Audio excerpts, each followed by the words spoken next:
Never forget.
Hey, so good evening, everyone. Welcome to day 19 of the 21 Days Intermediate series. And happy Friday to everyone as well. Hope you're having a good day or a good night so far, and wherever you're placed. So today, guys, we have Auntie Hetty here from Brisbane, who's going to teach us about the Agya Chakra, the sixth one, on our forehead today. And she's going to do part one of the series, and then we'll have someone doing part two. In the Going Deeper segment today, you might have seen Monica's message in the groups that we are going to introduce another new concept in the Going Deeper about how different deities and incarnations that have come on this earth, you've heard of, of course, Jesus, and we have deities like Ganesha and prophets like Moses, or even Confucius, Guru Nanaka. All these incarnations have come on this earth preaching the same message that Shri Mataji says of love, peace, compassion, and collectivity. They're going to talk to you guys all about that in the Going Deeper segment, and how all these principles and teachings of these incarnations actually relate to us and our subtle system as well. So it's going to be quite an advanced topic, but we feel you guys are ready now to learn about that, just as you've all learned about how chakras are placed on different countries around the world. So a few of our leads have told you all that the world, trying to say all the words at the same time, the Mother Earth basically also is a reflection of our subtle system. So it's not just abstract. And every country has a purpose and a correlation to a particular chakra, energy center, and quality. And that's how we also find that it permeates in their culture as well. And at the same time, if you look at it in general scope, and you'll hear this a lot in Shri Mataji's talks, she always talks about like the East and the West. And the East, so your Asian countries, usually coming up to sort of India, Middle East, even Europe, where, family values, there's always this sense of community, culture, family, and there's a lot of attachment. Then generally is like our left side. And then the right side is like the Western cultures, who are very pioneering. They're the ones, they advance forward, are very modern. They represent that right channel aspect. So it's really quite interesting how, like we always say this term of your micro level as a human being, your subtle system, how it reflects on a macro level in the countries, cultures of the world as well. But at the end of the day, we are all just people, and we're just all here to live a life as best as we can, an enjoyable life, not a life of suffering, and really to know ourselves as well as, you could say, the divine power and God. But not everyone has that desire. So, you might tell Sahaja Yoga to 10 people, but only 3 people might express interest that, oh yeah, I want to learn more, because everyone's at a different stage of life and has a different interest as well. So without further ado, let's bring Auntie Hetty on stage, and we'll get kick-started with our session today.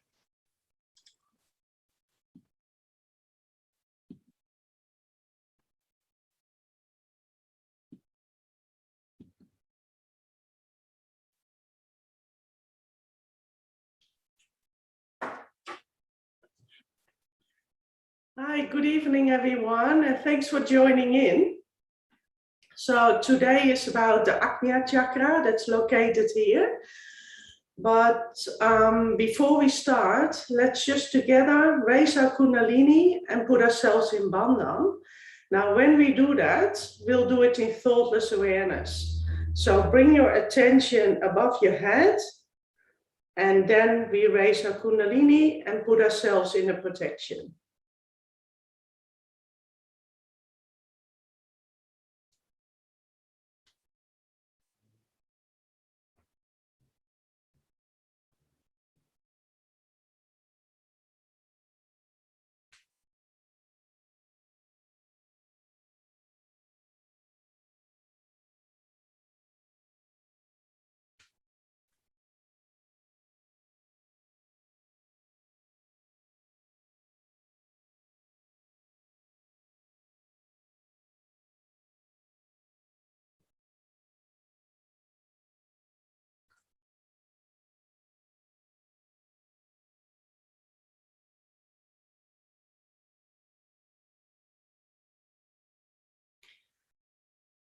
Now, whenever you do your meditation and you raise your Kundalini and put yourself in a protection, just make sure you don't make a ritual of it. What I sometimes do is just slow it down, that you really do it with intention and bring your attention above your head in thoughtless awareness. So we don't want to get rituals going, because it needs to be done from the heart. So today is about the Ajna chakra, and if you can just bring the chart up for me, please.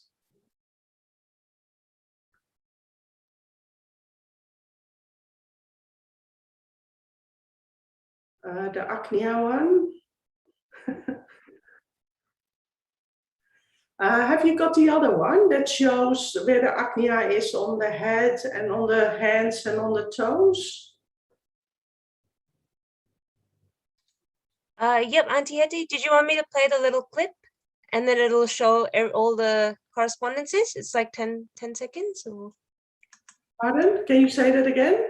So I'll play the little clip of the Agya, and then it'll show all the positions on the hands and the feet as well. So oh, that's great. Yeah. Okay, here we go, guys.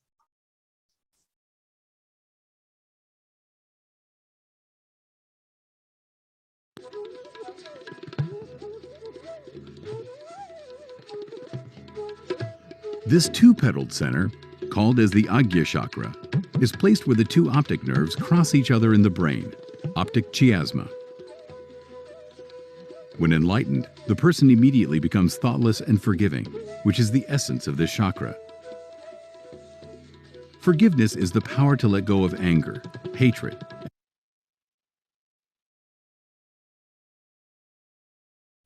And so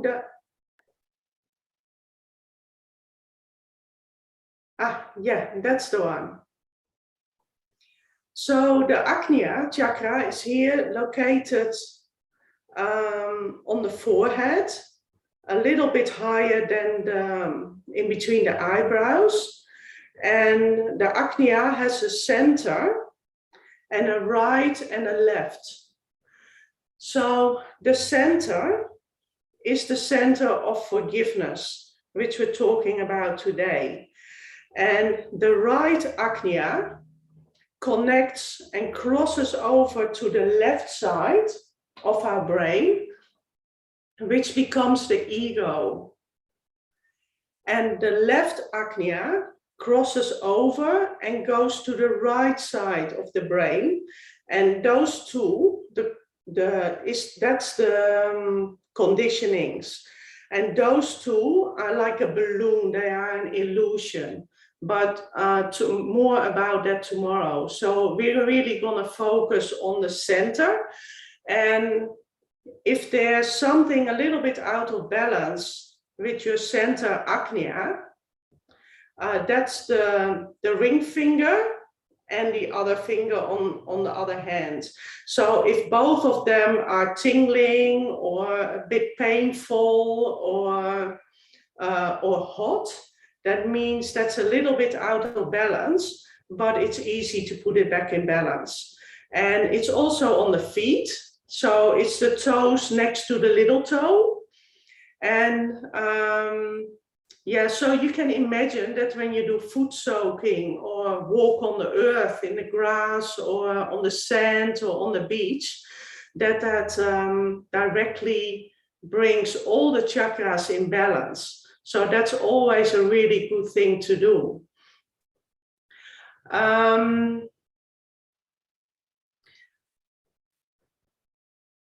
What I did today is I had a look of as much as I could find of Shri Mataji, what she's been saying about the Agnya and forgiveness. So everything we're saying here and teaching you guys, it's not, you know, it's not me being clever.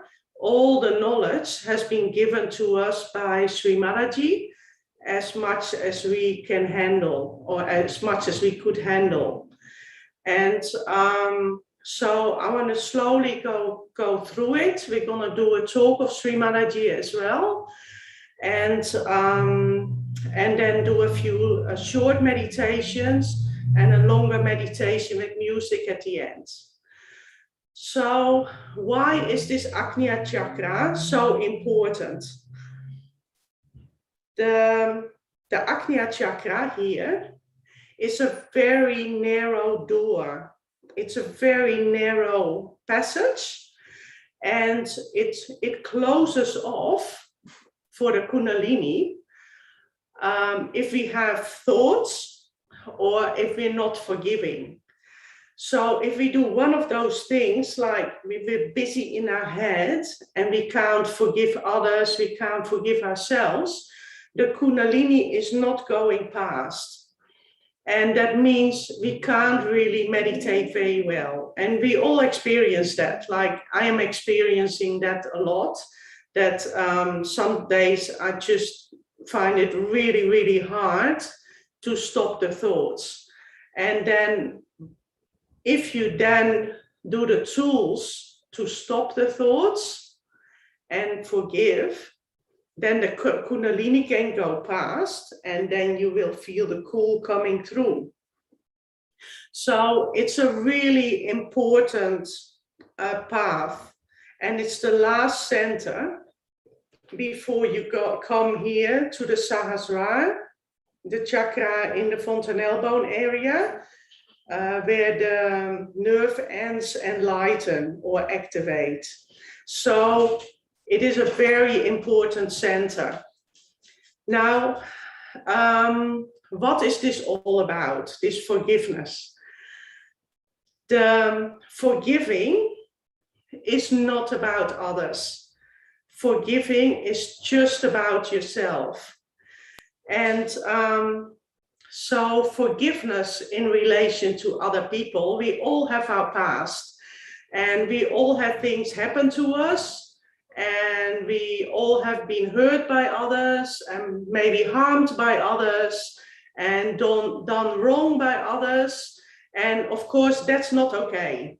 So it's not okay that people doing that, but it has happened.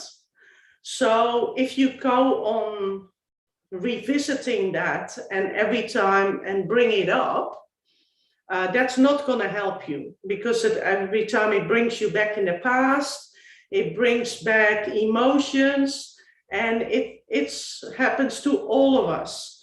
So forgiveness is not about them.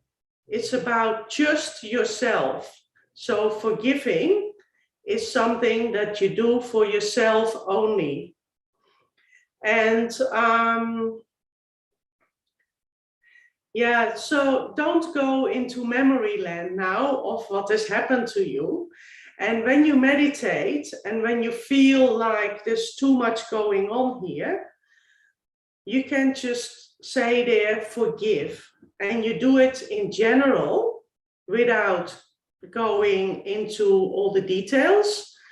And you just forgive.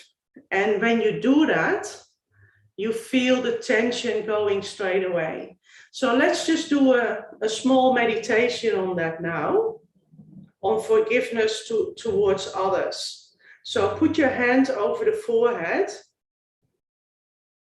and close your eyes and bring your attention above the head in thoughtless awareness. And from your heart, you say, I forgive everyone. I forgive. I forgive everyone.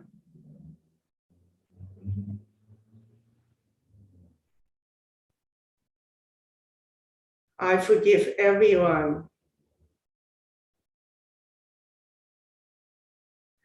And if there has been very specific things that have happened to you related to a person, you can even say that person's name. So I forgive this person. I forgive. And then you just surrender it. So you say that as many times as feels right for you.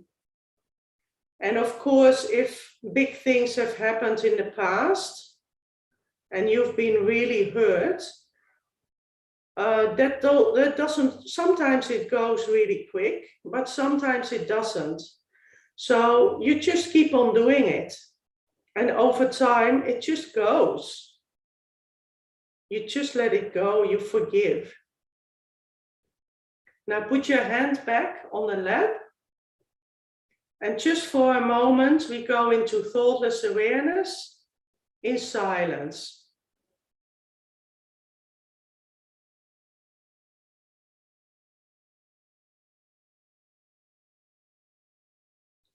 When thoughts come, straight away the Kundalini goes back. So when thoughts come, you just say, not this, and bring the attention back above the head, beyond your body and beyond your thoughts and beyond your emotions.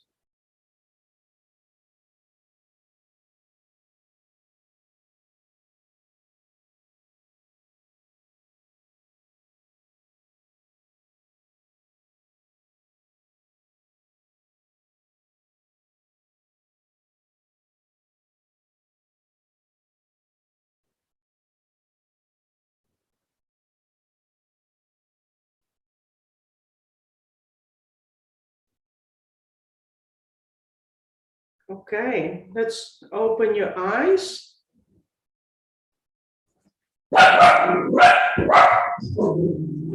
That's one of my dogs.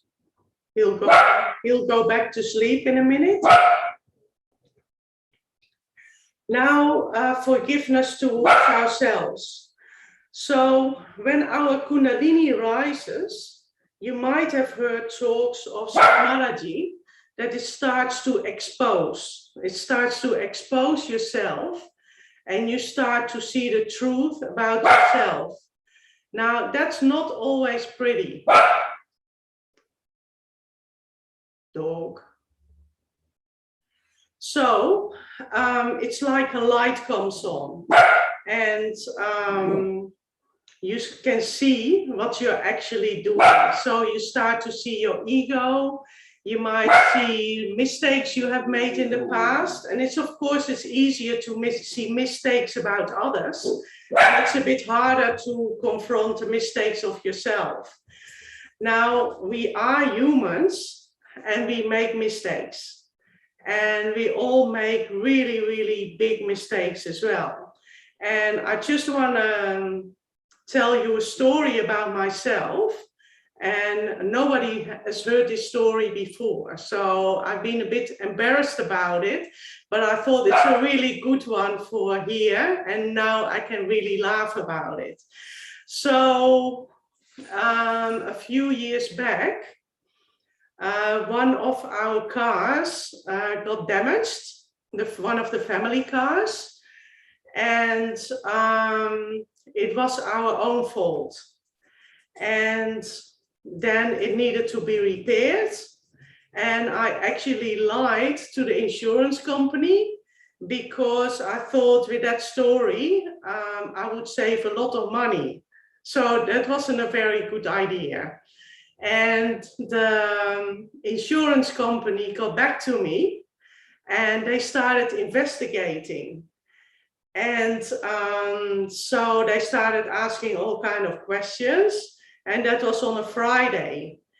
And then they said, okay, we'll talk about this again on Monday. Now, that's probably one of the worst weekends I've had. Like, I lied, and then they were investigating. So I thought, this is not good at all. So I decided to call the insurance company on Monday and just tell them the truth. And then just deal with whatever was going to happen then. And so on Monday, I called the insurance company and I told them, I said, the story that I told you is not completely true. And they said, yeah, we thought so. And so I told them the truth of what really happened. And then they said, actually, that doesn't make any difference for the claim that you're making. So that was a big joke. I thought first I was clever by trying to save some money. And then I found out that by lying, it didn't make any difference. So the truth or the lie was exactly the same for the claim. And that the investigation was about something completely different. Like the accident happened just after the car was bought and picked up. And they thought the damage had happened before we took the insurance out. I said, that's easy because I can prove that with photos that we made and we have witnesses that I took the insurance out before. So anyway, you can imagine I wasn't very proud of myself. Actually, I was very embarrassed. And I had to do quite a bit of work on forgiving. Now, if you do something like that, that's not very good, but we all make mistakes and I forgive myself, but you don't want to keep on doing that. So that we make mistakes is okay, but then you do improve yourself and just don't do it again. So we don't want to keep on making the same mistake again and again and again. So we want to forgive ourselves, but we don't want to make the mistake once we worked it out that it's a mistake. So, for example, women are very good at that. If you gossip about others, that's not a very dignified thing to do. And this will usually get exposed when the Kundalini rises. So then, you can forgive yourself, but don't do it again. Don't gossip, just leave it out. Or for example, if you're a little bit too much centered towards yourself and busy with yourself, especially like busy with work and then not paying enough attention to your wife or the kids, for example, could be a bit out of balance. And you often start to see that as you start meditating. And then once you realize like things are out of balance, then forgive yourself, but get it right. So just change yourself. So it's not about just forgiving and then doing the same thing again. No, you forgive and you do something about it. So we all know our own mistakes and you know what you've done and you don't want to think about it. So let's just in general do a little meditation about that. So that we're just nice towards ourselves. We forgive ourselves. We work on ourselves to improve and move on because the past is the past. So put your hand across your forehead and close your eyes. And here you say, I am detached from the dog that is barking, and I forgive myself. I forgive myself.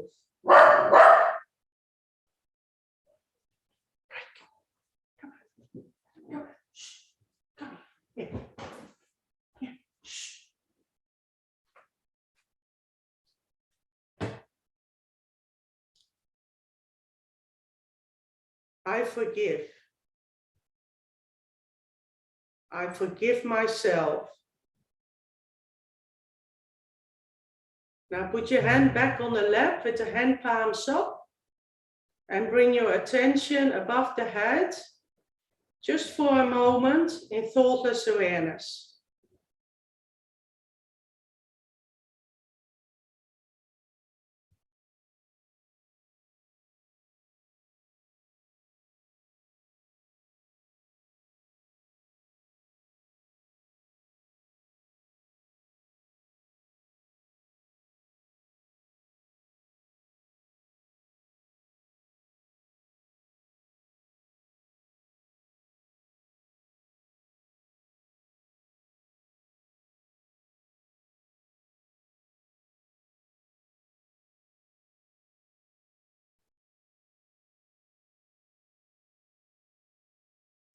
And open your eyes. Now, another good one for forgiveness is our pet subjects. And pet subjects are things that make you angry for right-sided people or depressed for left-sided people. For example, politics or politicians. That can make, for some of you, that can really get you going. Maybe plastic in the ocean or racism. Maybe pollution of the earth in general.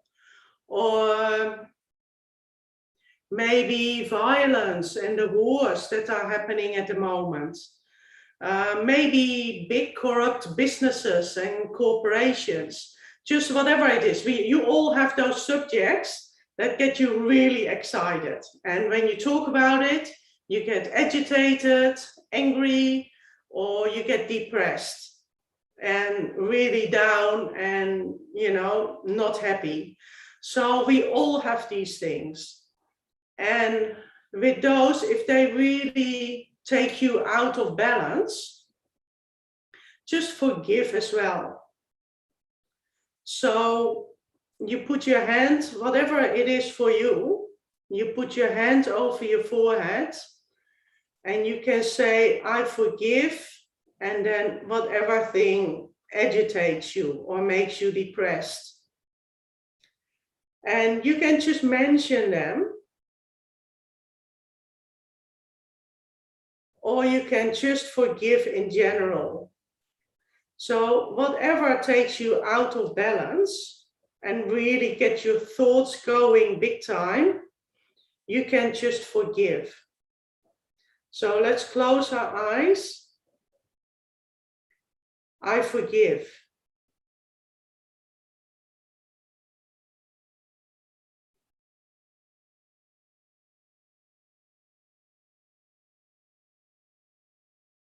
I forgive.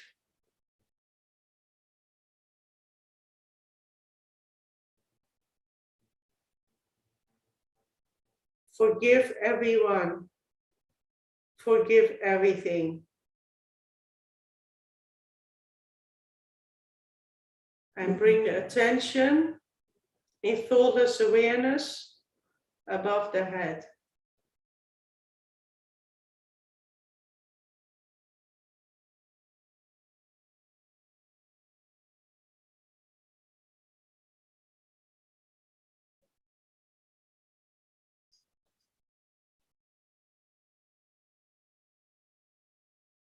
And open your eyes. We're going to watch a talk of Shri Mataji and treat this talk as a meditation as well. So when there's a talk of Shri Mataji, you have your eyes open and you don't try to understand because that gets your thoughts going. Don't try and hear, don't try and understand, just watch and be in thoughtless awareness.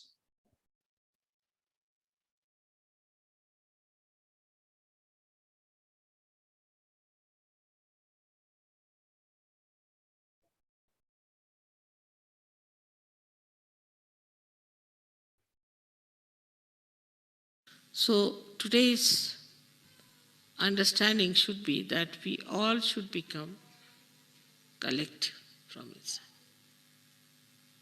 We should not grudge or grumble about it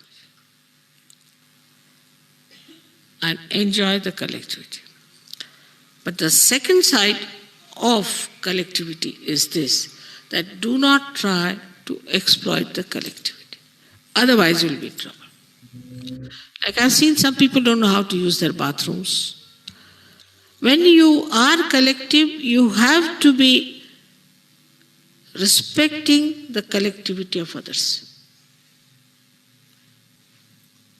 By your presence, another person should not by any chance suffer, or should not feel in any way insulted or inconvenienced. So when you are in the collective, it should be such that another person should enjoy your company, enjoy your being there. That's something where there is no problem.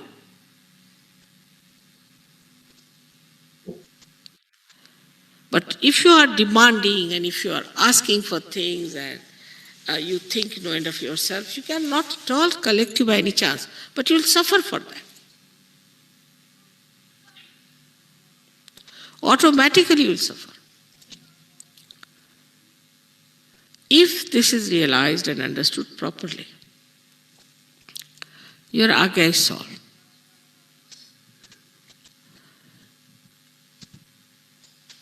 Like anger.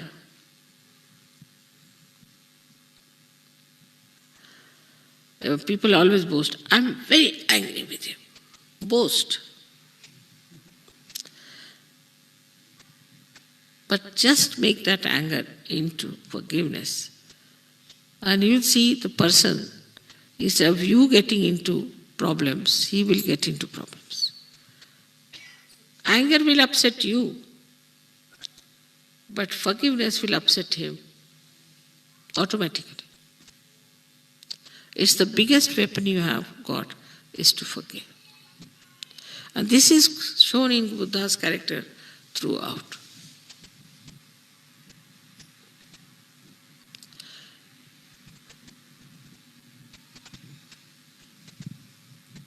And this will give you self-respect. That you are not disturbed by anything. Like a ship has to be seaworthy. If you put the ship on the sea and if it breaks, what's the use of making a ship? What's the use of a Sahaja who gets disturbed at every moment? You have to be seaworthy. And if you are seaworthy, nothing can disturb you, all right. The elephant is walking and the dogs are barking. All right, let them bark, what does matter?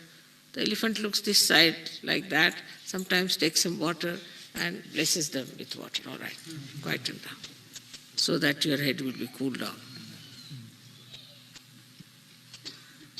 That will give you self-esteem, and you will know what you are much higher than others.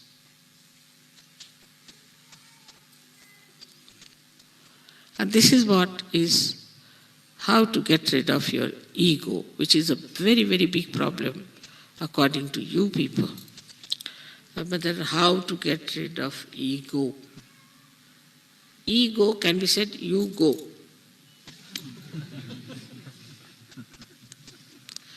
When this I-ness goes away, the self rises. What is there to feel hurt? What is there to feel bad? What is there to hurt others? All right, you are cheated. Very good, at least you have not cheated anyone. Be happy about it. But once you are without ego, means you have surrendered yourself. No one can cheat you.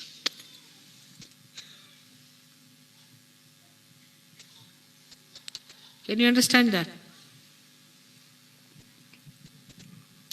No one can cheat you. Because there is some higher force which is looking after.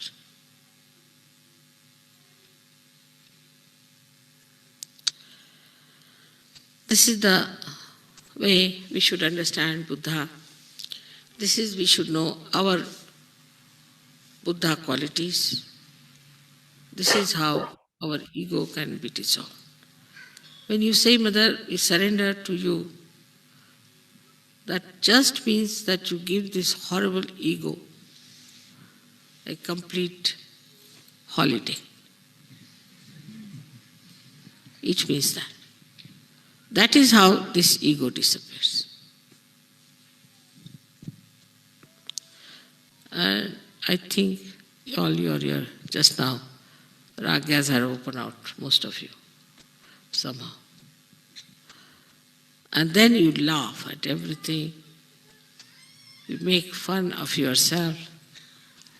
Just enjoy everything. May God bless you.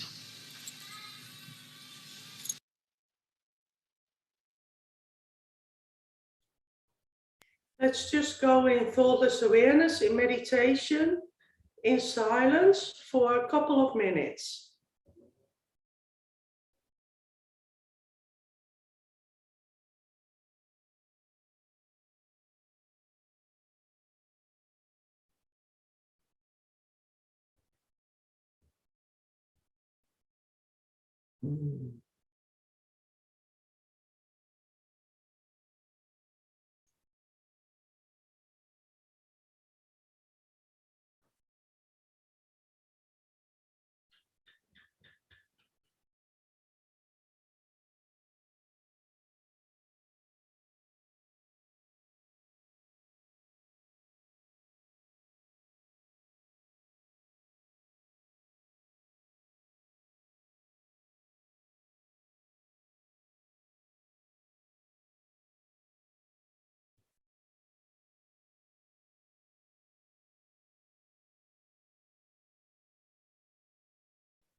And open your eyes.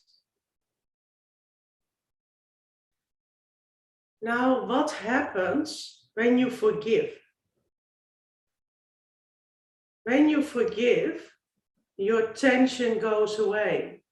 You might have felt it even when you heard the talk of Shri Mataji or the short meditations that we did before. When you forgive, it really soothes your nerves, and the pressure in your head goes down. You might have experienced that already, and otherwise just really work on it, on the forgiveness.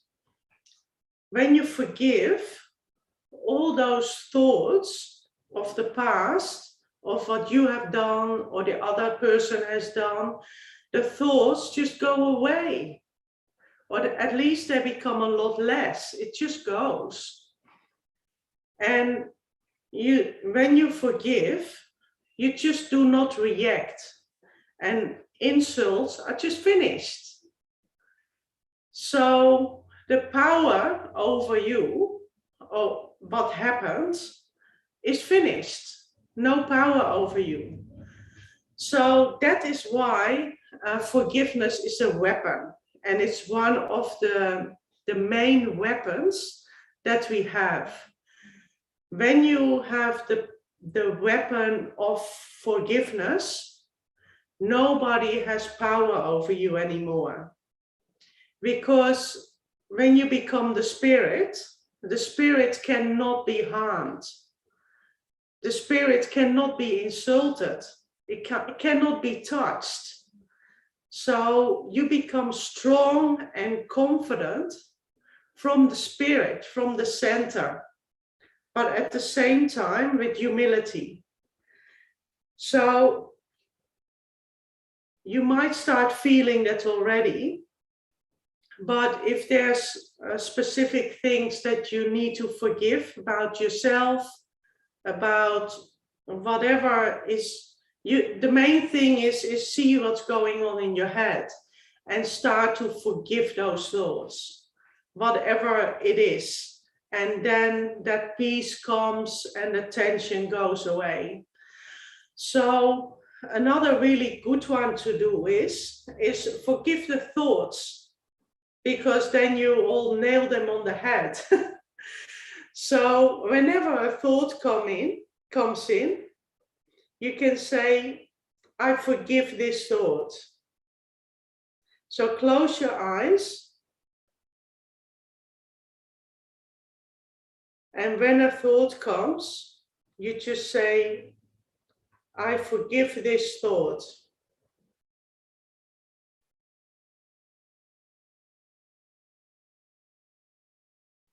And then you can also leave the I away, as we are the spirit. Forgive this thought.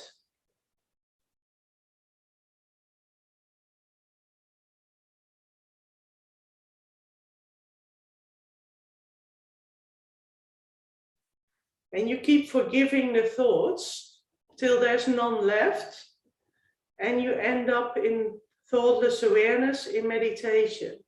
So let's just do that now for a few minutes in silence.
As you keep forgiving,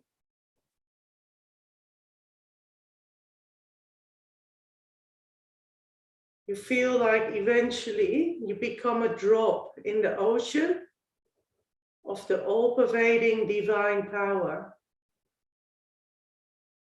And this divine power is pure forgiveness.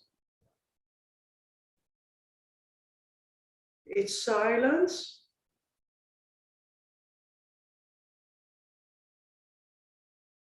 And all-pervading divine love, which is everywhere.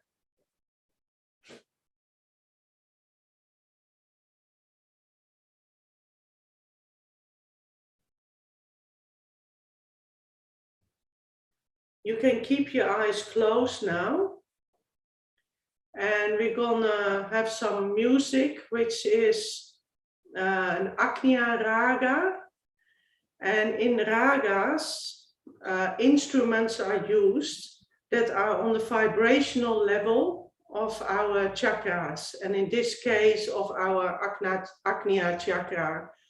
So that means the music is specifically made with instruments to bring that center back in balance. And so whenever you find like your Agnya, it has a lot of pressure, or there's a lot of thinking or forgiveness things, just put this music on and you find it really helps you to clear and come back in the center and in balance, and it helps you to meditate. So all these ragas are on the website, so freemeditation.com.au/21 days, and you can find them under the resources. So let's have the music on now and continue our meditation in thoughtless awareness.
Let's just finish off the meditation by raising our Kundalini, put ourselves in a protection in Bandhan, and do this while being in thoughtless awareness.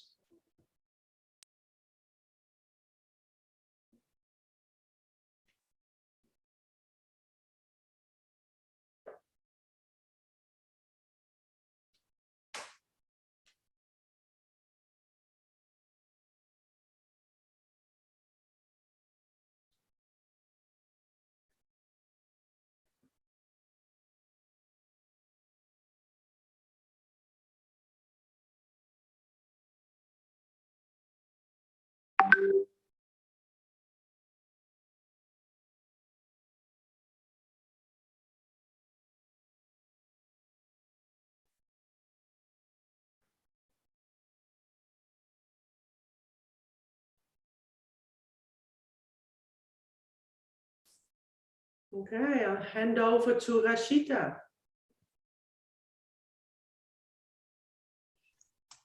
Thanks for that, Auntie Hetty. I think that was a really beautiful, simple meditation today, guys, about the forgiveness. And I have to say, hats off. She did very well despite the dogs barking. I know if it was me, I would have gotten very, very flustered, but I really give respect and hats off that she maintained a very calm composure. And like she said, just stayed detached and just kept focusing on the meditation. So we do apologize, guys, if that did cause distractions, but just shows we're all human. We do have families or TVs blaring. Like I know we usually have our TV blaring or someone's yelling in our house, like in a fun way. We're Indians, we're loud, so that's who we are. But we hope you liked today's session about the forgiveness and what Shri Mataji said about being also collective and being adaptable to others, which comes down to that quality of the Vishuddhi chakra as well, which is all about collectivity and detachment. So you can all see as we're learning about the chakras, how they're all sort of interconnected with each other. And the qualities sometimes kind of do overlap. Because in a way, it's like, think about it, your human body, for example, your hand can't function without the brain or the heart. So it's the same with your chakras. They all need to function and be in balance so that it's like your system's just, constantly working, running, just how your heart's pumping blood, your liver's detoxifying you. Same way, every day your Kundalini is working on you and is clearing you out, provided you keep on that meditation daily to encourage that sort of flow and clearance within you as well. So what we'll do now, guys, is we're going to transition to our advanced session. So I'll put a little bit of music on, and if you wish to stay back, please do. As we said, we've got an interesting topic to share with you today by Monica. If you have to leave, enjoy your Friday, enjoy your weekend, and hopefully see you tomorrow as well. Carl just asked a question, what do we mean by collectivity? Collectivity is just about being part and parcel with people. So I feel in modern society, especially like say for someone like me coming to Australia, where I grew up like in Hong Kong and India, where the Eastern culture, as we say, is very family oriented. Generally kids live with their parents until, a reasonable age. And then they move out of home, whether it's due to job or marriage. What I found interesting when I came here was that as soon as you hit 18, it's like, that's it, you should move out of home, regardless of your financial situation. And I found that a very interesting cultural shock, that all my friends in high school were like, oh, okay, so when you're 18, are you just gonna move out of home? And I'm like, why? Like, you're 18. And I'm like, so? And like, you're an adult. I'm like, okay. So, and then they're like, oh, okay, if you're not moving out, are you gonna pay rent to your parents? And I'm like, what? That is such a foreign concept. Like, what? We pay rent to our parents? So what I found is in the West, there's this concept of individuality. Like, I find it's very, very emphasized that, oh, if you're not moved out of home by 18 or in your 20s, you're not an independent person, you're too self-reliant. And I used to struggle with that because I had a lot of sort of Western friends even now in 20s. They're like, oh, you haven't moved out of home yet. And I'm like, no, why should I? I'd probably die of loneliness anyway. So I'm not going to move out of home. Plus COVID. So life's too short. But I find that in the West, there's this concept of independence, that you need to be independent. You need to have that apartment you're living in, earning, financially stable. So I think sometimes in the West, we forget this concept of collectivity, that no, we should come together as human beings, enjoy collective settings, whether when it's, a birthday in the family, or Christmas or Easter, or even in your office, you're having, you're celebrating someone's birthday or milestone. Collectivity is all about enjoying the presence of other people and passing on or flowing that exchange of love and vibrations amongst each other. And I'm sure you all have, and I hope you all do have, a good circle of maybe friends or family that are just like your comfort zone. When you want to relax and chill, they're like your safety net, that, I can just be myself with them. I don't have to put an artificial facade, like maybe in your job or something, that, oh, this is me. Okay. So collectivity is about enjoying and being part and parcel of all human beings. And also the other thing you get with Sahaj is you'll of course meet people in life you will just not get along with. Okay, you'll meet people who are just a bit nasty or mean or even narcissistic, like Shri Mataji said, people who are just obsessed with themselves and they don't see anything else, so they're very egoistic. So when you meditate more and more, you develop those qualities of detachment, which is when you can take that step back and witness the drama of other people, and you just smile and watch. You know, you don't get involved. Maybe the old you might get involved and be like, oh my gosh, you're so egoistic, shut up. But when you start meditating, you go, oh yeah, okay, this person's a bit egoistic, and you might even feel it on your ring finger. So when you're vibrationally sensitive, you'll start to feel that on your hands, what other people's subtle systems are like, which is quite amazing. And you'll just smile and you just say, okay, that's the way they are. For some people, you know, very egoistic, you just have to bow down and be like, okay, you're king, or you're always right. Because if you butt heads with them, they will constantly backfire you. I've tried that. It's just a waste of time. So instead, what you can do is, you know, you can, you know, detach yourself from that person, or just pray for them. Okay, you know what, Mother, Shri Mataji, I hope this person gets their realization someday, so that they can also spread love and positivity instead of, you know, negative attitudes. So I hope that made sense what collectivity is. It's just enjoying, spreading the love, joy, vibrations in collective settings. And I really, really feel we shouldn't be this world where it's like living solo is the way, because I feel that contributes to things like depression and loneliness. And this is why in the West, we do have more problems like depression and loneliness, because I feel we separate ourselves. We put ourselves in this mold that I have to be this independent person.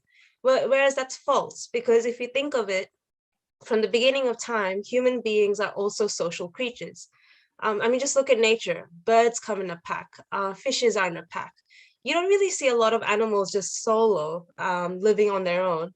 They always have some family or some clan or tribe of theirs they come back to. And I feel it's the same as human beings, that we need to come back, not just in the West, but also in the East, because even in Eastern cultures now, we're becoming very Westernized, that we just have to remind ourselves as human beings that it's okay to be collective. It's okay if you're living with your parents, as long as you're happy and you're enjoying it. You know, it shouldn't be a punishment or anything. And it's okay to have that safety net or group of friends, family, colleagues, whichever that you enjoy with, and spend time with them, enjoy time with them, because like I just said, COVID is here, life is short. Don't waste time on trying to be all independent and whatnot. So anyways, it's enough, I guess, lecturing from my side. I hope that helped anyway.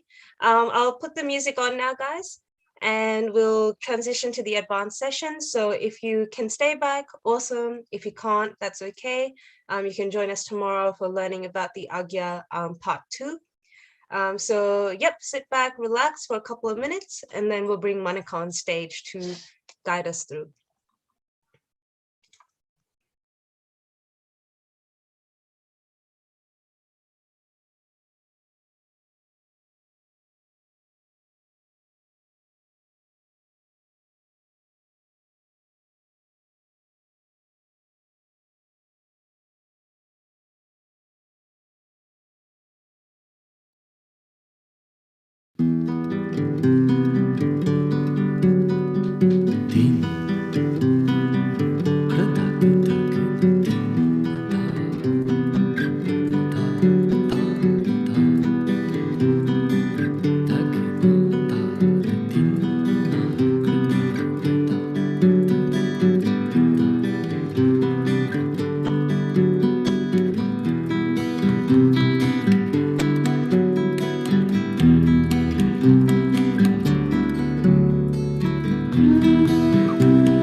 Okay, so without further ado, I'm going to bring Monica on stage and she's going to guide us through her advanced going deeper session today, guys. So over to you, Monica. Hello, everyone. Thank you, Rachita. Thank you, Auntie Hetty. Thank you for the Oh, lovely Monica, we program. can't hear you for some reason. You're unmuted, but hang on, just try Can't again, hear me? sorry. Oh, there you go. You're all good now. Yep. So, no, that's all good. Thank you, everyone. Thank you for joining. Lovely to have you all over. Thank you, Rachita, and thank you, Auntie Hetty, for the lovely session.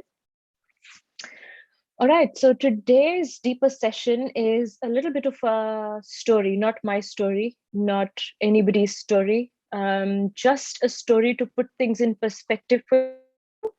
I think it was very interesting a few days ago, when we mentioned about the different countries, how we have our subtle energy centers, the 7 energy centers on our human body. In the same way, there's the energy centers placed on the Mother Earth as well. So when we told you that there's different countries that represent different energy centers, different chakras, for example, we told you about how America is the Vishuddhi, how UK is the heart, how Australia is the Muladhar, it is the base, the innocence. Similarly, different countries across the world are also divided into the subtle body. So there's energy centers on the Mother Earth. So today we thought we can take you one step further and tell you about the different incarnations who took their births, came on this earth, and how they become the presiding deities of these energy centers. So there's different qualities which were manifested. So there's like a very, very interesting story around it. So I can, if you can bear with me, I'm not going to show you any visuals today, so just listen to me. We might show this to you a little bit more in detail presentation-wise going forward, because this session was very spontaneous. We didn't think we were going to do this today, but we just thought that, looked like the right time to do it, so might as well just do it. So I'm just being spontaneous here. So bear with me and listen to it like a story. And in the future going deeper sessions, we might have a presentation ready to show you more on screen. All right, so let's see. When the Earth was created, we all know that the Earth was created. There's different theories, whether there was a Big Bang or there was something else that happened, how the creation happened. There's heaps of different stories about it, right? So let's move past that. So when the creation happened as a play, as a drama. Like you can think of it like the entire universe was created as a movie for the divine to enjoy. So we're just part of that movie reality, all entertaining the divine in one way or the other. So there was one power that created the earth, right? So the creation happened by a deity who's known as Shri Brahma. All right. So the Brahma is the one who created the entire universe. And that is the reason why creativity comes to the second. Can you tell me? Do you remember the second energy center, which is the Swadhisthana? That is the center of creativity, because it also corresponds to the creation of the entire world, the entire universe, because it is a creation. What we can create with our hands is always something that is dead. We can't create anything that is living. Even in all honesty, you might think that we create children, but do we really? There's thousands and thousands of people whom you can ask, they're trying to conceive, and it's sometimes so hard. Some people who can't even conceive, some people who are having trouble with that. So it's not in our hands, really. It's a divine blessing that flows when we get to have children. So it's not our creation, it's not in our hand. How that baby is developing inside the womb, we have nothing to do with it, even though as women we might carry it, but we have nothing to do with it, really. We are not making the organs inside. It's something that's happening with the divine intervention. So this whole creation corresponds to the deity Brahma, who created the entire universe. So he is the deity, the presiding deity of the Swadhisthana chakra. So sometimes when you can even pray to that particular deity for blessings. For example, if you feel like you're not very creative or you struggle with creativity, as some of you have told me, especially when we were talking about decorating and designing the altars, making them look nice. A lot of you said that you struggle with it because you feel like you're not very creative.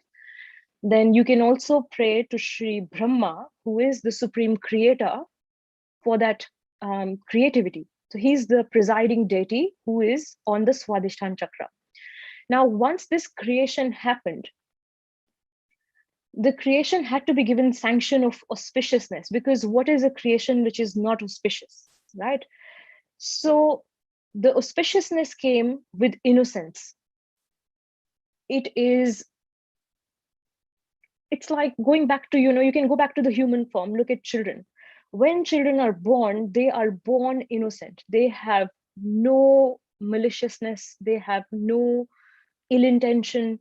They are so pure, so clean, right? They are innocent. So innocence is the auspiciousness. So the entire creation had to be given that auspiciousness, which is why that is the point at which Shri Ganesha was created. Again, this is not religious. Just keep an open mind and listen to it if you have the desire. So Shri Ganesha was created, who is the embodiment of innocence. As some of you who might know who Shri Ganesha is, you might know that he was not born out of parents. He was created out of just the mother. His mother, Shri Gauri, the story goes like Shri Gauri was going for a bath, and she was going inside a cave to take a bath, and she wanted somebody to protect because she didn't have anybody. She didn't want anyone to come inside. So she used some clay, and she rubbed some clay on herself, then took it off, and she created Shri Ganesha, a small child. And she gave him life, and she said that just stay outside this cave and protect me. Make sure nobody can come inside. So in his innocence and his devotion towards his mother, for whom he was created, he stood outside and he protected. He was waiting outside, making sure nobody enters the cave. So when Shri Shiva, her husband, came to go inside the cave, he didn't know who Shri Shiva was, because he was created just by the mother. And so when Shri Shiva said that I have to go inside, he said that, no, you can't. My mother is taking a bath inside and I can't allow anyone to go in. So when he didn't allow him, that's when he sort of got beheaded, because Shri Shiva got very angry. And when Shri Gauri came out, she got really angry, because she said that I created him, he's my son. And he said, how is that possible? I'm your husband, and where did this child come from? So that's when Shri Gauri explained how she gave him birth by creating him out of the clay. So he was very apologetic. He didn't realize Shri Shiva. He was very apologetic that he took his life away. That's when they found an elephant whose head was turned against the mother. So the mother was sleeping away from the son. And that should never happen, right? The mother has to always give love to the children. So they found one elephant whose head was turned away from the mother. So they sort of beheaded him and put the elephant face on the child. And that's how Shri Ganesha is the elephant face. So he becomes the auspiciousness. In short, long story short, we don't want to go into the detail, but Shri Ganesha is the bestower of auspiciousness because he embodies innocence. So he is the presiding deity of the Mooladhara chakra. So the creation happened at the Swadhisthana. Below it, you have the Mooladhara, where the auspiciousness is granted and it protects the entire creation with auspiciousness. That is Shri Ganesha at the Mooladhara. Now, above that, you have the satisfaction, the third energy center, which is your Nabi, where we've always prayed for satisfaction. That is where we have Shri Vishnu, who is the sustainer. So this is where the story of evolution comes into play, which is why this Nabi is also the center of evolution. So when the human evolved from ape, our neck was, as an animal, the neck is not stable. And that is the difference between the animals and the humans, that when the ape could stabilize the neck and the neck became straight, he became a human. Now, if we believe into this theory of evolution, then we can't say that our evolution has stopped. So we've evolved from the amoeba stage slowly into the current human stage, right? We've all studied that in science. But do you think that the evolution has stopped once we've become humans? Of course, the evolution is not going to be where we develop wings and we start flying. That's not going to happen, right? So Shri Vishnu, who's the sustainer, he's the one who keeps evolving. He kept taking incarnations one after the other to make sure that the evolution continues. So if you can go and read about it. There's a lot of documents available where you can read about the different incarnations that Shri Vishnu took to incarnate from being a fish to the human form, where he incarnated first as the short man, the long man, the strong man, and then he incarnated as Sri Rama, who's also on the heart, and then he incarnated as Sri Krishna, who's also on the Vishuddhi. So these are all incarnations we can read about. So, but he's the prime deity of satisfaction and evolution who presides on our stomach. So he and his wife, Sri Lakshmi, they give you satisfaction, they give you peace, they give you generosity. And they are the reasons why you can evolve into a higher being. Now, around that, we've read about the Adi Gurus, the 10 prophets who took birth to further what these incarnations had come to do. So the 10 Adi Gurus who came, as we've already mentioned them once. I'll go from the order. We had Raja Janaka, who incarnated in India in 8000 BC. Then we had Sri Ibrahim, who incarnated in Israel in 2000 BC.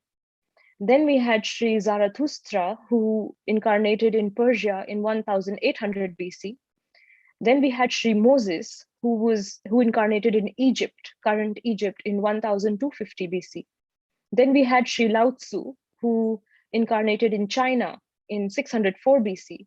Then we had Sri Confucius, who incarnated again in China in 549 BC. Then we have Sri Socrates, who incarnated in Greece in 431 BC. And we have Sri Muhammad, who incarnated in Arabia in 632 AD. So this is now AD. Then we have Sri Guru Nanaka, who incarnated in India in 1469 BC, AD, sorry, 1469 AD. And last we have Sri Sainath of Shirdi, who incarnated in India, who's the last incarnation of the 10 Adi Gurus in 1840 AD. So these 10 Adi Gurus, they are the primordial masters who are at the void area. They are the ones who make you your own guru. They are the ones who give you the self-confidence to be your own master. They are the ones who give you the right direction in life, as a guru should always do. They strengthen your inner conscience. They strengthen your inner voice. And they make you, again, fundamentally a good person. All religions do that, right? So these are the 10 Adi Gurus. Thank you, Rachita. So the 10 primordial masters are Raja Janaka, Moses, Lao Tzu, Confucius, Socrates, Ibrahim, Muhammad, Guru Nanak, Sri Baba of Shirdi, Sai Baba of Shirdi, and Zarathustra. Now, so these are the 10 primordial masters who came on the earth. And like I said, they're on the void. Now, moving up from the void, when we come to the heart, we have Sri Rama and Sri Shiva and the goddess Jagdamba on the heart. So let me tell you a little bit more in detail about the heart. So in the center of the heart, we have Sri Jagdamba, who's the fearless goddess, who makes you fearless, who gives you the confidence to be, who gives you the sense of security. That is the reason why you don't feel insecure. That is the reason why you feel confident. You are not dependent. You're not vulnerable. So she is the goddess who is the slayer of all the evil, who resides in the center. And on the left and on the right, we have two more incarnations that are Sri Shiva. Sri Shiva is the destroyer, and Sri Rama is the fatherly responsibility in us, who gives us the maryadas, who gives us good conduct in life, which is why all these qualities manifest in the heart. So we have Shri Rama, Shri Shiva, and Shri Jagdamba. Jagdamba is the goddess. We have those on the heart. Now, moving forward on the Vishuddhi, this energy center right here on the throat, we have Shri Krishna, who was another incarnation of Shri Vishnu, who gives us the sweetness and the diplomacy. He incarnated again in India, and he also bestows the beautiful relationship between a brother and a sister. And that's the reason why he's on the throat, because he himself had that quality of sweetness. He was very, for those who might have read about him or who know a little bit about him, he was very mischievous, he was very playful. He had a very, very beautiful way of communicating, which is why communication is a strength of Shri Krishna, and that is the quality that is bestowed upon us through the throat chakra, which is on the neck, right? So these are the deities up until the neck. Now at the Agya, the center that we did today, is where Lord Christ incarnated, and he was the one who gave us the strength to forgive. He was the one who was crucified, yet he rose from the dead, and he said, I forgive everyone who's tortured me, I forgive everyone who did not recognize me, I forgive everyone who did not treat me well. And he basically forgave everyone. And that is the quality that he unleashed when he incarnated. So he incarnated to give us the weapon, as we learned today, of forgiveness, which is right here on the Agya chakra. So all these deities, as you would have seen that we've created different religions out of, they incarnated to basically unleash these beautiful qualities in us.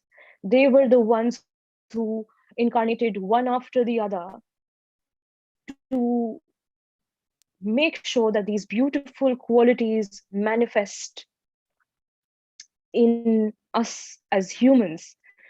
So Rachita, can you just put the subtle system one more time, please? Just the human subtle body. So while Rachita gets that on the screen, let's see how this makes sense. So the incarnations that I've spoken about, they are generally in order of how they came. Some of you might be familiar with them, some of you might not be, and that's absolutely fine. You do not have to know about each one of them. This is just for your general knowledge that where each deity came and where they preside. So it sort of makes sense. It's like a jigsaw puzzle that starts coming together. So you can see at the base, the Kundalini, that is below the Kundalini, you can see the Muladhara, that is where Shri Ganesha gives the auspiciousness. The Kundalini is the mother energy. She is Shri Gauri, who created Shri Ganesha, right? So yep, at the base, you can see the Muladhara chakra, that is where Shri Ganesha is. So he is the bestower of all that is auspicious. But you can see the yellow one, which is the creativity. That is where the creation happened. So once that creation happened, before life could settle here, auspiciousness had to be granted. So Shri Ganesha was incarnated. He was created as an incarnation to give auspiciousness. And then life came on the earth in the form of Mother Kundalini, which is Shri Gauri. She is the mother who basically gives us life. So going forward on the Nabi, we have the sustenance. So this is where we sustain and we evolve. That is where Shri Vishnu, or Shri Hari Vishnu, as a lot of people call him, he incarnated, and he took he's taken 9 incarnations till now to give us that sustenance and that evolution. Around this, in the void area, which is the green area, that is where the 10 primordial masters incarnated one after the other. They are the 10 Adi Gurus who make us our own guru. And going up on the heart, to open the heart, Shri Vishnu also incarnated as Shri Rama. And this is also the seat of Shri Shiva, who's the destroyer. So you have the Brahma, who's the creator, Shri Vishnu, who's the sustainer, and Shri Shiva, who's the destroyer. And they reside on the heart. Shri Rama gives you the maryadas, Shri Shiva gives you the calmness, and Shri Jagdamba makes you fearless. And this is also where the love and the compassion flows in this heart center right here. So going forward on the blue energy center, we have Shri Krishna, who incarnated, and he incarnated to give you the sweetness in the voice. He gives you the diplomacy, the collectivity, as Rachita very beautifully explained today. This is where we become the part and parcel of the whole, because we as humans are all one race. We are all connected with each other. So this energy center is predominantly responsible for all the collectivity, for making us collective and connected with each other. So this is where the sweetness and the diplomacy also comes into play, because that was the key strength of Sri Krishna. Now, going forward towards the Agya, which we've covered today, is where Sri Jesus, Christ, as we know him, he incarnated, and he's the one who gives us the weapon of forgiveness, because his story is something that a lot of people in the West would definitely be familiar with. He was crucified, and then he rose and he forgave. So all these incarnations came one after the other to basically manifest their qualities on these energy centers. And if we are to believe that humans are sort of a mirror image, they are created as a reflection of the God. So the human body is created as a reflection of the divine. Then these energy centers get manifested in us only after these deities incarnated. So all these incarnations were very important because they gave us these beautiful qualities. They unleashed these beautiful qualities in us with their incarnation, one after the other. So where we are right now, it has taken millions of years for evolution to bring us here, millions of years for these qualities to be manifested. So this realization that we have today is way bigger than what we can imagine. So the seventh energy center on the top, we're going to save this because we're going to cover this in the next week. So what happens on the seventh energy center, the integration, I'm not going to talk about this today, but we're going to talk about this on the last 2 days when we cover this energy center and we've had our meditation on the Sahasrara. But up until here, these are the deities who are placed on the different energy centers.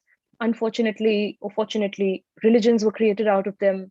Religions really stand for unity. They should not divide us, but the world is such that, there's too many people, too many ideologies have been created. So there's a rift when it comes to religion, which is why we say that Sahaja Yoga is not a religion. It is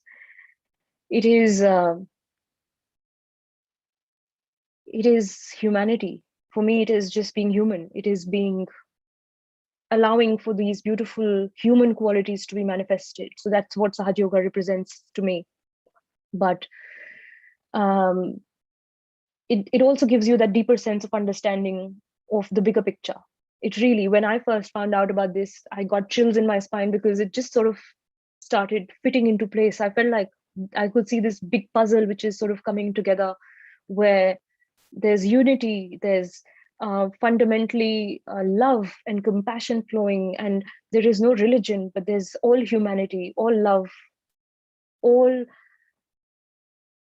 this divine play sort of started making sense, started coming together. And to me, I was awestruck and I wanted to read so much more about this. I don't know how you feel. Some of you might be a bit shocked. Some of you might feel like, oh, this is interesting. So howsoever you feel, this is one of the aspects that we thought we can share with you today. So the integral qualities on these chakras remain the same. It is just that there were incarnations who came to strengthen and give us these qualities. So we cannot get rid of those deities. We cannot say that that never happened. It did. And there are deities, there are presiding on different energy centers. So when you want to strengthen that energy center, it makes absolute sense to strengthen it by praying to those deities. So that's pretty much it. Now, what I can do is I can open the forum for any questions, because this is the interesting topic, a new one. If there's anyone who has any questions, feel free. Otherwise, we're going to close this with a small meditation, just a small one, so that you can again bring your attention right on the top of your head. Is there anything at all, or can we proceed to meditation? I think Monica, so far we don't have anything. So might give it maybe a couple of seconds, hopefully. But hopefully everyone's awestruck. That's why there is no questions. Okay, yep. Shalini Singh's got a comment. Yep, go ahead, Shalini. Yeah. Shalini, if you like, you can actually you can pop yourself off mute. I'll give you guys that power now. Or you can type it out. So yeah, if you guys want to jump off mute, it is a very deep topic, so sometimes typing it out might be hard. If you want to, yep, come on camera or just remove yourself off mute, please go ahead. Yep. Right. Thank you for the wonderful session and to talk about incarnations. I just want to say it is a very complex, beautiful yet complex topic. And from my own experience, I was very skeptical about being I'm a professional, I'm an oncologist, and being a medic, it was very hard to really start understanding about chakras and nadis, deities. I'm not from a very religious background. My mom never asked me to, sit with her when she was praying. And what Sahaj Yoga, the collectivity and Sahaj Yoga has given me is, I mean, I haven't seen the incarnations, but I see the beautiful qualities of these deities that Manika had mentioned. It actually truly reflects. And in these modern times, it's so nice that we are listening about them from young people, and that it is not about the religion, but it is about appreciating the qualities that were given to us over time in evolutionary process. And thank you. Thank you, Shalini. That beautifully sums it up. And I'm so glad that most people will are able to sort of put it together. So that's amazing that it's sort of making sense. I know it can be a lot to digest, but for me it was quite simple because I saw it as a flow of events that happened. It's like history that you read the events happening one after the other. So in a similar manner, there were incarnations who came one after the other.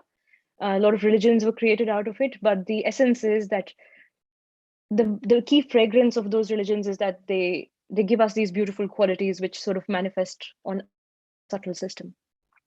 So thank you, everyone. Thank you. We'll just quickly have a short meditation, bring our attention on the Sahasrara, and I think finish the Monica, sorry, session. just before we go, Auntie Sati's I think has her hand up. Auntie Sati, did you want to go off mute? Did you have a question or comment or? Oh, you know what? Thanks a lot, Manika, for the beautiful explanation. When I joined Sahaja, I found it very interesting. I found it is all about ourselves, how we get connected to the divine with the planetary, with the science, the physical part, everything is all about us. And you said, yes, we are a reflection of the God, and we have to manifest all the good qualities, because as human beings, if we do that, we all have that positive energy, and this whole world become a better place. That's all I want to say. It is all about us, you know? Absolutely. So, and Shri Mataji said that, it's like when there is a beautiful flower and the flower is growing on a tree, it is living. But when you pluck that pluck that flower off the tree and put it away, it tends to die after a while. Obviously, can't stay. Even if you put it in water for some time, it's not going to stay fresh for very long. And that's essentially what's happened with religions. Over time, they do get convoluted because they're being passed on from generation to generation, and there's always things being added to it. But if we pick up the key essence, the perfume, the fragrance which can be maintained, which can be bottled up, which can still keep giving you that beautiful fragrance and aroma, if we pick that up from most of these religions and really see truth for what it is these beautiful qualities. We cannot deny that Christ incarnated and he gave us the weapon of forgiveness. So he did. And why can't we learn to just forgive? Why can't we just put our hand on our forehead and say, I forgive, every time we feel that we are collecting anger, Every time we think somebody is doing something wrong to us, it is just as easy as just putting your hand there and forgiving. Because when we forgive, we let go. Somebody had said a very beautiful thing once, that, somebody actually asked that, does forgiving means letting, just accepting? Forgiveness is not accepting. Forgiveness is letting go. So that when you remember, there is a memory. If you remember it, it should not invoke any emotions in you. It should just be a memory, not an emotion. If it is an emotion, that means you've still not forgiven, you've still not forgotten, you've still not let go. So who's suffering? You are. Every time you remember that memory or that event, who suffers? You do. Nobody else does. The person who gave you grief does not suffer because you're remembering. He doesn't even know, or she doesn't even know. So who does it benefit to forgive? You. You benefit when you forgive. So who should you forgive for? Yourself. So it is picking up that aroma from all these beautiful things and making it a part of your personality, making it a part of who you are. So, if you think of it that way, then all the religions manifest into one, and they give you a beautiful personality where it's like you're cherry picking the best of the world, the best of everything, and manifesting it into this one thing for yourself. So that's all that I have to say to you guys today about this little bit of information that we thought we might share with you. As Ruchita said, and she's put in the comments as well, we'll probably share some more slides as and when we can create them. So while this might be a bit much to digest, I would just say, hear it like a story, register it like a story, and let it make sense to you slowly. You don't have to memorize anything. So just take it as a story, something that you've heard today, and just see how much you can remember. And the other So thing I'll thank you, add, guys, as well, is before Monica continues, is don't forget this power, guys, of the vibrations you're feeling. That Shri Mataji has said that when something is the truth, you will feel cool vibrations. So if you right now put your hands out and ask, is there a God? Or, Ganesha, Krishna, all these names, you just feel cool. And during this time, even I was awestruck how Monica was describing everything, even though I've come from a Hindu background, we know all these deities, but it just felt so cool. And like a few people are saying, it's all making sense. The puzzles are coming together. And the beauty of it is that it manifests now in Sahaja Yoga instead of, like Monica was saying, all these religions, unfortunately, didn't have technology back then, didn't have videos to say that, oh, yes, Jesus definitely said this in the Bible. It's all man-made now. It's all human-made, and who knows what's truth? And that's why the world is so confused. And Sahaja Yoga in a way brings that light. So I just thought to remind yourself, use this tool you have, guys, the vibration. So thanks, Monica. Absolutely. Thank you, Rachita, because my hands are also going so nice and cool right now, because I just feel like, every day we're getting one step closer to telling you guys a little bit more.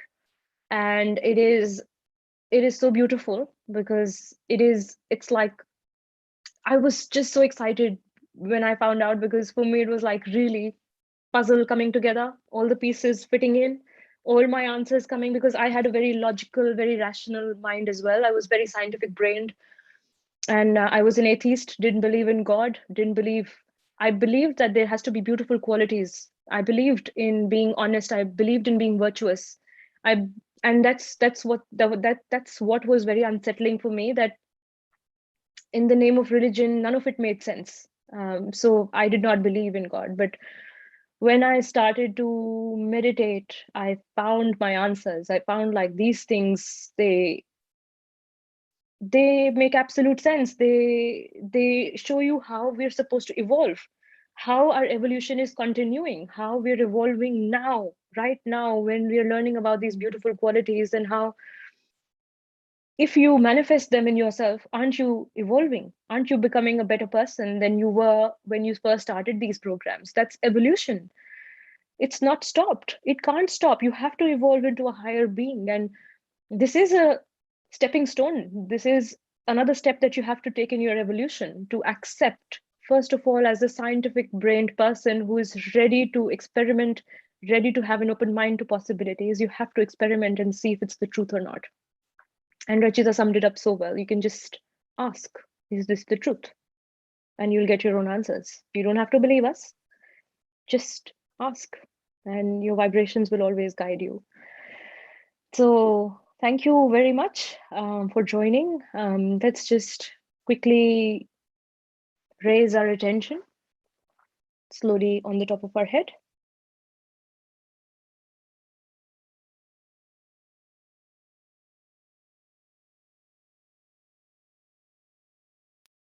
You can use the palm of your hand to gently massage the top of your head.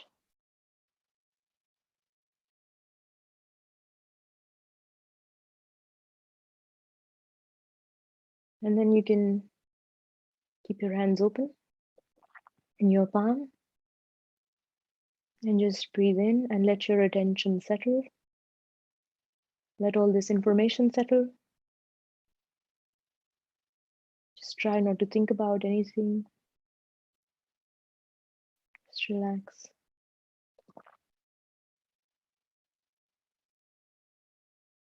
Now let's bring our right hand on our heart on the left side. And then let's just try to feel our heart beating inside.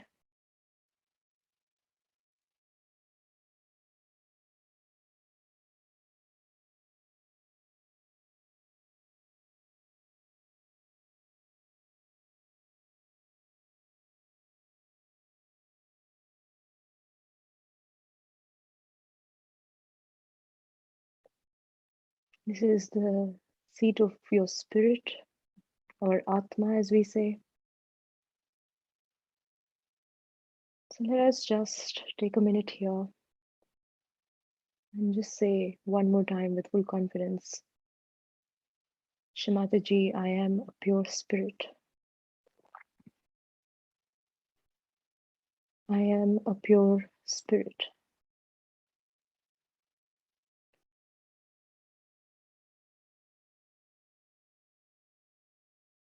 I'm not this body. I'm not this mind. I am a pure spirit.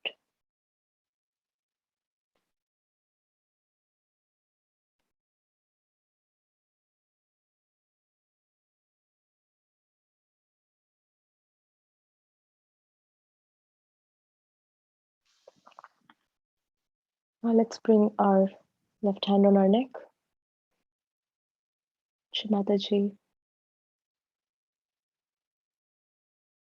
please remove all the guilt from within me. I am not guilty.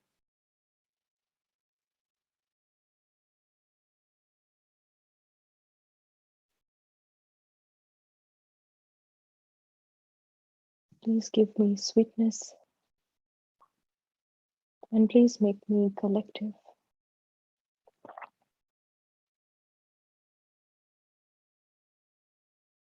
I am not guilty.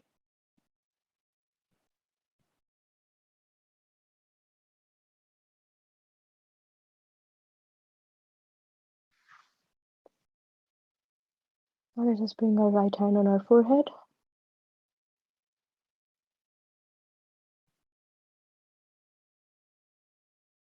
And let us forgive everyone. Mother, I forgive everyone.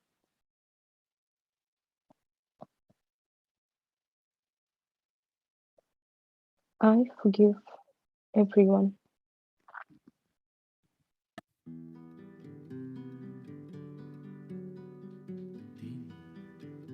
I forgive myself.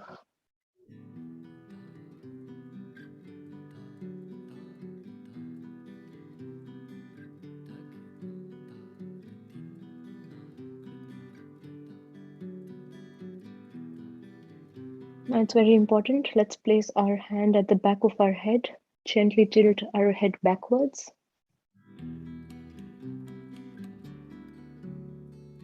And here we can say, Shri Mataji, please forgive me for any mistakes I may have done knowingly or unknowingly.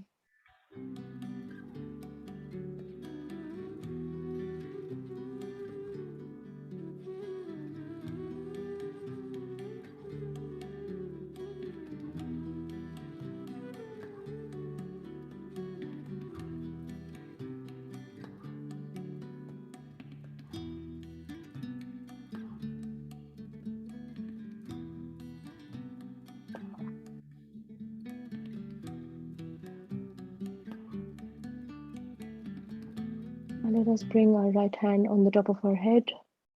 And while we gently massage our scalp, let us say, Shri Mataji, please strengthen our self-realization.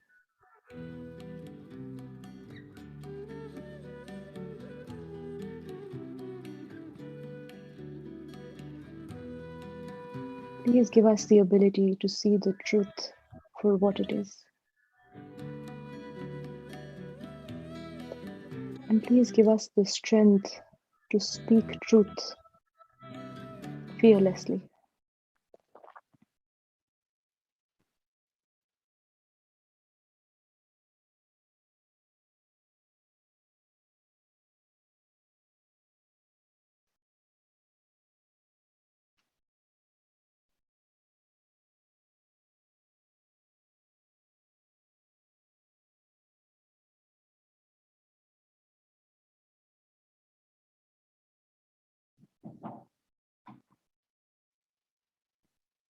Please integrate all these beautiful qualities within us and let them manifest.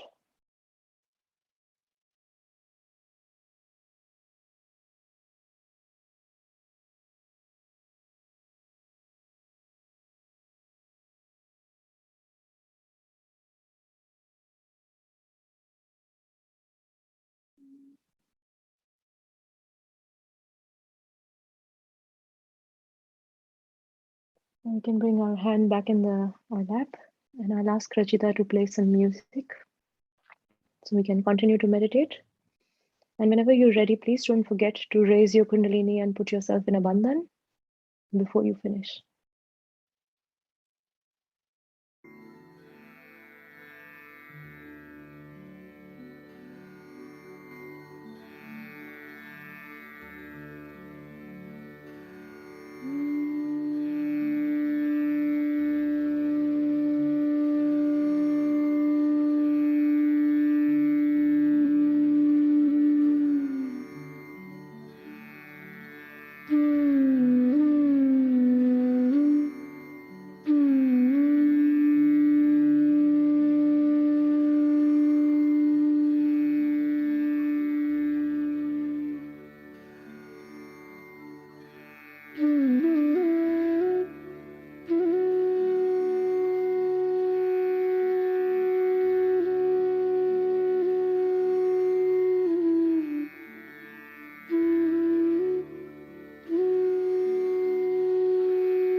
Thank you, everyone. Thank you for joining. We'll just raise our Kundalini, put ourselves in a bandhan, finish up.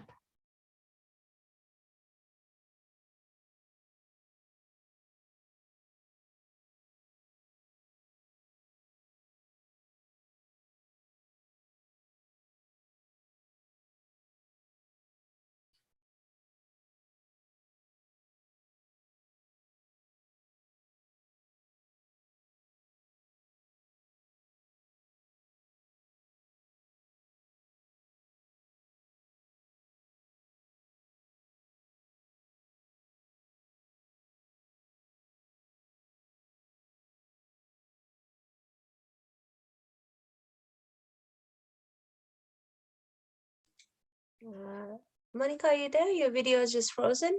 Are you still there? Or... Okay, that's all right. It might just be an internet glitch. So we'll just put that there. Okay, so we hope you're finishing off the bandhan, guys. So it's just doing the 7 sort of rainbows across you.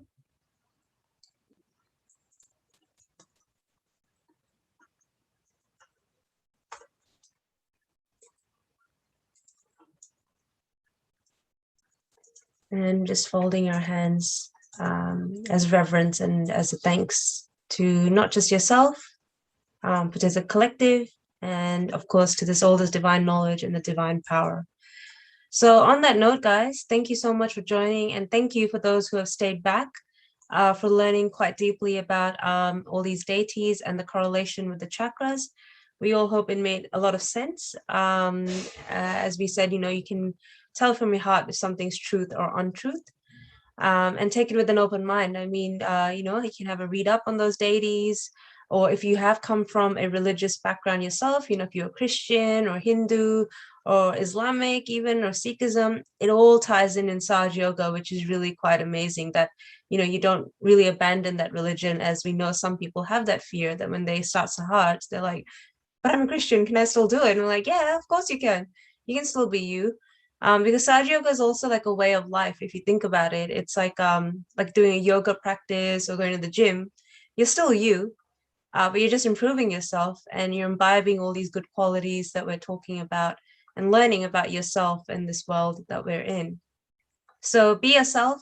And like Uncle Edwin always says, love yourself, be patient. It's very deep knowledge about these deities, which we'll probably cover in a step-by-step process in the advanced session. And we'll keep you all posted what we intend to do in this advanced series. Like, it won't be a daily thing like we're doing now with the 21 days, but we're probably looking at about a couple of nights a week, maybe 2 days of just simple short meditations and knowledge sharing, and then 1 day of that longer session or workshop. Speaking of workshop, there is a workshop this Sunday. So if you'd like to join on, please do, and you'll get that one-on-one time with a mentor. If you join previous ones, you'll know what to expect. And if you haven't, do come along. But other than that, yeah, there's lots to learn in Sahaj. So it's not the end of it. Now that we're just sort of coming towards the tail end of learning about chakras, there's this whole other level of understanding, like, okay, well, how do these qualities come for these chakras, or who or what, who's responsible for it really? And we're really going to learn about that in the coming few weeks and months ahead. So yeah, there's a lot to learn. So on that note, guys, we'll call it a night. Thank you again to Auntie Hetty and Monica for doing a great session. And I'll just pop some music on, if you want to have a listen, as we usually leave on for about 10-15 minutes, please do so. And if you have to go, again, a big thank you, and Jai Shri Mataji from all of us. So we'll see you tomorrow, same time, same place.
Thanks for joining, everyone. See you tomorrow.